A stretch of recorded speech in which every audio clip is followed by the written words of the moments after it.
José Miguel Sánchez, muy buenas tardes. Hola Raquel, buenas tardes, ¿qué tal? Bueno, ¿cómo hablamos de gestión del conflicto, sobre todo en un momento como el actual, donde hay un caldo de cultivo bastante candente, al menos en España? Estamos viendo pues circunstancias bastante duras, bastante difíciles en general para muchos sectores, para familias, para empresas. Hablamos del conflicto en general, ¿no? Pero quizá más que nunca en un momento como el que vivimos ahora mismo en nuestro país y en el mundo en general, conviene recordar algunas pautas. ¿Qué es lo primero que tenemos que saber? Mira, lo primero que por lo que me gustaría empezar es por definirlo. Y si nos vamos a la RAE nos va a decir que un conflicto es un combate, una lucha, una pelea, incluso un enfrentamiento armado. Claro, rápidamente nos vamos a ir todos a la guerra de Ucrania.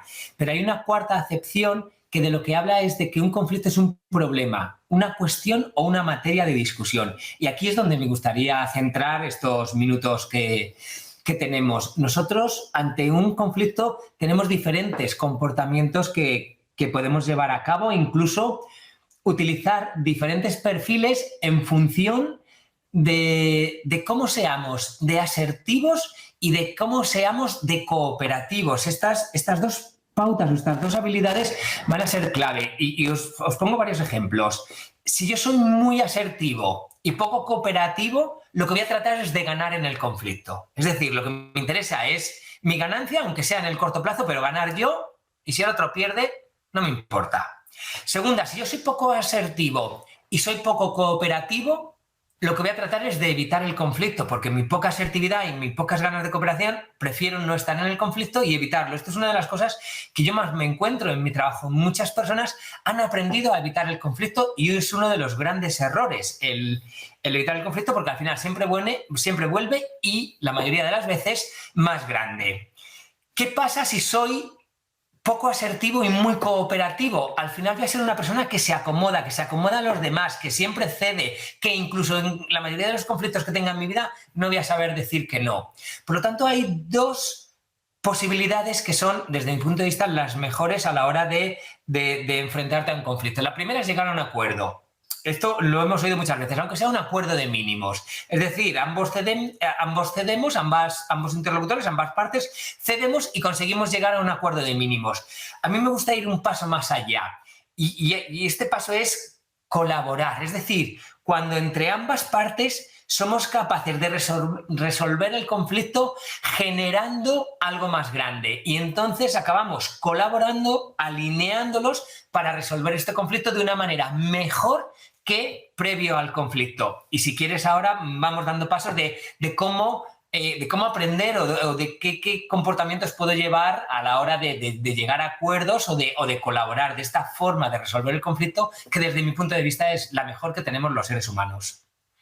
Si te parece, danos esas pautas. ¿Cuáles serían los pasos a seguir? A ver si nos escucha algún líder internacional y toma buena nota. Pues mira, la primera es muy sencillo. Siempre que puedas, hazlo directamente. Es decir, físicamente. Estamos hablando de reuniones, estamos hablando pues que si ahora la patronal, que si ahora el gobierno, que si ahora los sindicatos, hay que sentarse, hay que verse a la cara, hay que hacerlo en una reunión. Esa es la primera. La segunda, yo hablaría de elegir el momento. Tú no puedes llegar a un conflicto, todos tenemos conflictos en nuestra vida, y llegar de una manera impulsiva, caliente, con un estado emocional no adecuado. Por lo tanto, hay que elegir el momento, hay que incluso planearlo, es decir, en cierto modo, preparar cómo voy a ir yo a esa reunión, cuáles son los puntos que yo llevo, que yo quiero trabajar y cuáles son los puntos que tengo claro que la otra persona tiene que darme para que podamos resolverlo y que ahí encontremos ese acuerdo o esa colaboración.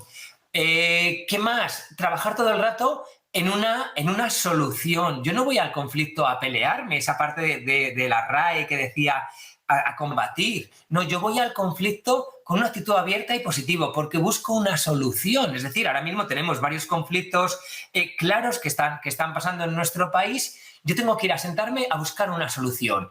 Y como algunos miembros del gobierno y de las plataformas han dicho, y no levantarnos hasta que encontremos esa solución mutuamente beneficiosa. Y para mí esta es la clave. Por supuesto, aquí tiene que ver con mostrar interés, tiene que también mucho que ver con mostrar interés por la otra persona, por la otra parte, estar dispuesto a valorarla, a no tomar las cosas como algo personal. Al final estamos trabajando en una situación, no es esa persona en contra de mí. Tenemos que trabajar más en el hecho, en la situación, en algo tangible y no tanto en las opiniones o en los juicios. Y luego aquí podríamos hablar de una buena escucha, de hacer buenas preguntas, de respeto a la otra persona, etcétera, etcétera.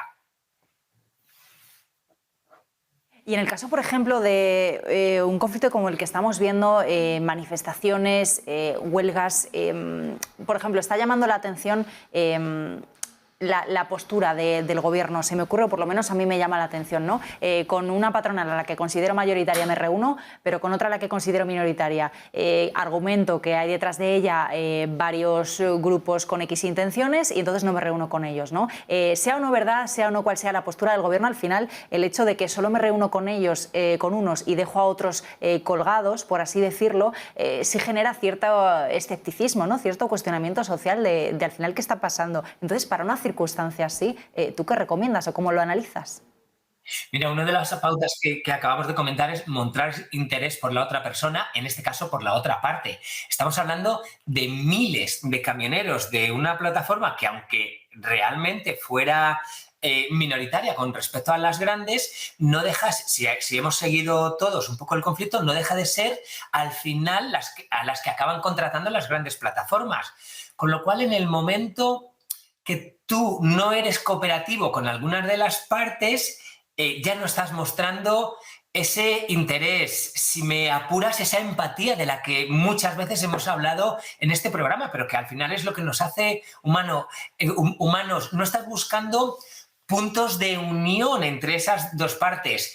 Podríamos pensar que es porque hay un interés oculto que la mayoría de nosotros desconocemos. Pues realmente lo desconocemos. Pero la opinión pública lo que piensa es que es un error. Hay muchos camioneros, estamos viendo el desabastecimiento, muchos camioneros que están en huelga, los escuchamos todos los días en los medios de comunicación.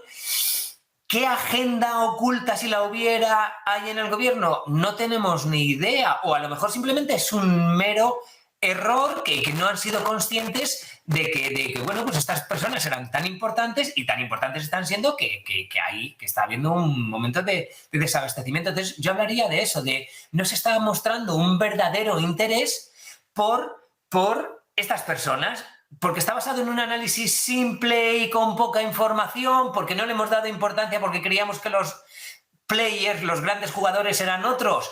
Pues eso, claro, tú y yo lo desconocemos. En el gobierno sabrán exactamente por qué lo están haciendo.